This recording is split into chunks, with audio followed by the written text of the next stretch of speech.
gás mostarda, gás de cloro e gás fosfogênico. Certamente você já ouviu falar sobre essas armas químicas que foram utilizadas na Primeira Guerra Mundial e que deram start para a chamada Guerra Química. Se você se interessa por esse assunto, esse vídeo é especial para você. Nessa aula eu irei falar sobre as armas de destruição em massa que foram utilizadas no começo do século XX, no terror de guerra causado por essa situação e qual o impacto desses armamentos utilizados desde a década de 1910. Então, para saber tudo sobre esse assunto e como as armas químicas mudaram a guerra, assista esse vídeo comigo até o final. Eu sou o professor Bruno Tulux e estou aqui para te ajudar a entender a história.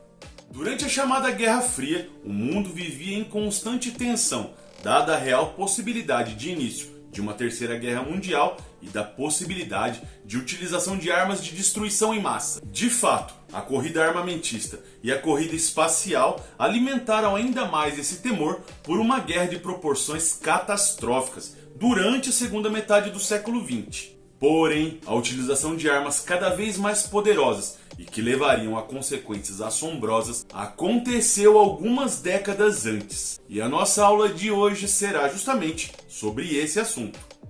O início do século XX foi um momento muito oportuno para incorporar novas tecnologias e avanços científicos ao cotidiano das pessoas. O telégrafo e depois o telefone, o automóvel, o avião, avanços na física, na mecânica, na química, na forma de produção. Tudo isso como resultado das conquistas da Segunda Revolução Industrial, iniciada em meados do século XIX, mas que apresentou inovações reais já no início do século XX e que se espalhou com muita rapidez por países como Estados Unidos, França, Alemanha, Japão, além da própria Inglaterra. E você já deve estar se perguntando como as armas químicas mudaram a guerra. Pela lógica, associamos a Primeira Guerra Mundial a um conflito muito intenso e que geograficamente se espalhou por um território muito amplo, muito abrangente. Mas foi justamente a utilização de armas químicas que causaram todo esse terror na guerra. Já não bastava utilizar a aviação como uma importante arma em conflito e que poderia levar a consequências de guerras inimagináveis. As armas de destruição em massa colocaram esse conflito global como um dos mais devastadores e destruidores da história da humanidade. A Primeira Guerra Mundial também é conhecida como a Guerra das Trincheiras, e a essa característica deve ser associada a imobilidade das tropas por longos períodos, um fato que impulsionou a utilização de gases tóxicos por ambos os lados. Tanto a Tríplice Aliança, formada por Alemanha, Itália e Império Austro-Húngaro,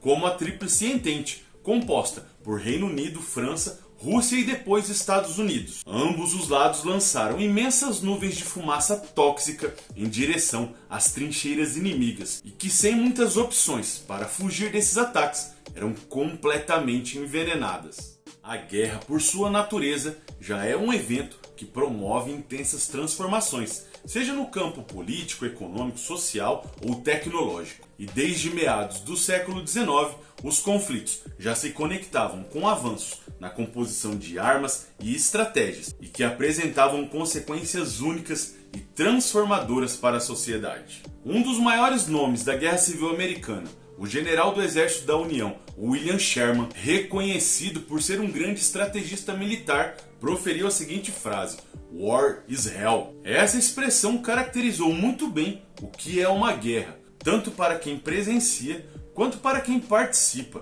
ativamente do conflito. E se você quer ter uma camiseta como essa que eu estou usando, com essa famosa frase de William Sherman, eu quero te apresentar a Overlord Store, uma loja brasileira com as camisetas mais legais sobre história e história das guerras. Lá você vai encontrar essa e muitas outras camisetas, e eu tenho um cupom especial de desconto para você adquirir essas camisetas. Basta você digitar Tulux História, tudo em maiúsculo, antes de finalizar sua compra, que assim você terá 15% de desconto na compra de suas camisetas históricas. Lembrando que isso não é um sorteio, é um cupom de desconto real. Então, assim que terminar esse vídeo, corra na Overlord Store e garanta suas camisetas sobre história e história das guerras. O endereço eletrônico da loja eu vou deixar na descrição desse vídeo. E todas as vezes que alguém adquire uma camiseta utilizando esse cupom, essa pessoa me ajuda a manter o canal e a produzir mais vídeos como esse. Mas você também pode me apoiar de outras formas,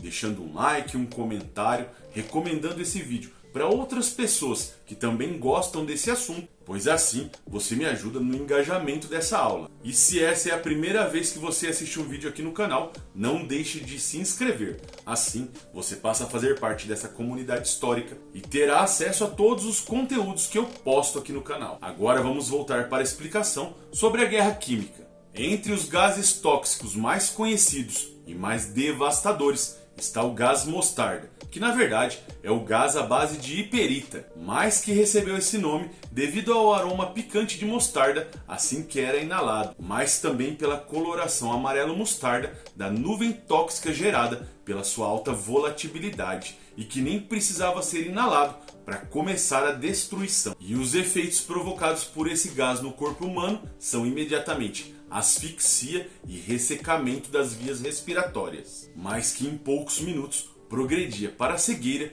e rompimento dos vasos sanguíneos, e depois de mais algum tempo começava a provocar erupções na pele. Utilizado na Primeira Guerra Mundial a partir de 1917, primeiro pela Alemanha e depois pela França, as armas de gás tóxico provocaram mais de 1,3 milhões de vítimas, sendo que 90 mil vítimas dos gases tóxicos tiveram morte imediata, ou pelo menos ligada aos gases. Porém, engana-se quem acha que o gás mostarda foi utilizado somente na Primeira Guerra Mundial. Posteriormente, essa arma química também foi utilizada pela Itália contra a Etiópia, pelo Japão contra a China, ambos na década de 1930, e depois na Segunda Guerra Mundial, dessa vez pelos aliados. Mais recentemente, o gás mostarda também foi utilizado no ano de 2015, durante a Guerra da Síria, em um ataque contra o Iraque.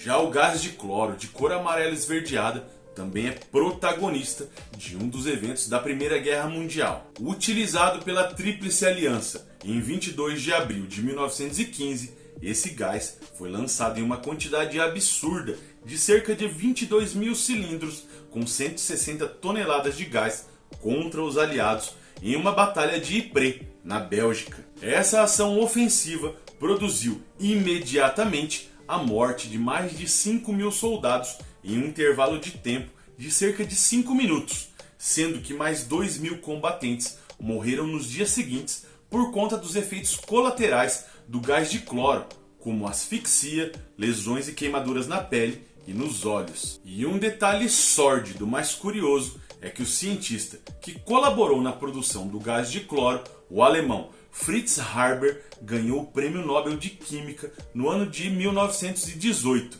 Mas essa premiação se deu por conta de suas descobertas químicas na área da produção de fertilizantes e explosivos, também como um dos desdobramentos da Segunda Revolução Industrial, um evento que eu já citei anteriormente aqui nesse mesmo vídeo.